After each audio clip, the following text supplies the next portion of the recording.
शीर्षक तिची बाल्कनी. पार्श्वसंगीत मंद वारा, रात्रीचे झिंगाट, थोडं भेसूर टोनमध्ये. कथावाचक गंभीर आवाजात. शहराच्या टोकावर असलेल्या सूर्यकिरण अपार्टमेंटमध्ये 4थ्या मजल्यावरील एक फ्लॅट नेहमी बंद असायचा. लोक म्हणायचे, रात्री तिथल्या बाल्कनीत कोणी उभं असतं. पण ते माणूस नसतं. हलकं वादळ सुरू होतं. कथावाचक. एका संध्याकाळी सोनाली नावाची मुलगी तो फ्लॅट भाड्याने घेते. ती शहरात नवी आणि तिला वाटतं लोकांच्या गोष्टी फक्त अफवा आहेत. पहिली रात्र ती बाल्कनीत उभी राहून फोनवर बोलत होती.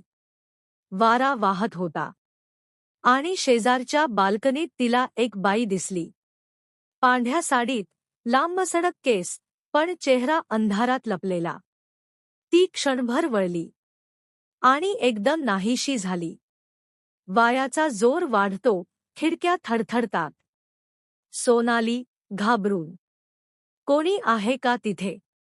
उत्तर नाही. फक्त बाल्कनीचा दरवाजा हलकेच चरचरतो. त्या रात्रीपासून रोज रात्री तिला आवाज यायचा. कुणीतरी चालतंय, कुजबुजतंय, बाल्कनीकडे जातंय. भेसूर कुजबूज ऐकू येते, माझी जागा परत दे. कथावाचक. ती वॉचमनला विचारते. तो म्हणतो, मॅडम, या फ्लॅटमध्ये आधी एक बाई राहायची, रमा. एक रात्री ती बाल्कनीतून खाली पडली. कोणीच समजलं नाही कसं. तेव्हापासून ती बाल्कनी तिचीच राहिली. विजेचा आवाज. कथावाचक. त्या रात्री सोनालीने आवाज ऐकला. मी अजून इथेच आहे. दरवाजा आपोआप उघडला.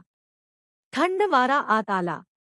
बाल्कनीत तिचा कप चहासकट ठेवलेला होता आणि पांढऱ्या साडीतली आकृती तिच्या बाजूला उभी. हळूहळू वळली. संगीत अचानक थांबतं, शांतता, मग वाऱ्याचा झोत. कथावाचक. हळू आवाजात. दुसऱ्या दिवशी फ्लॅट पुन्हा रिकामा होता.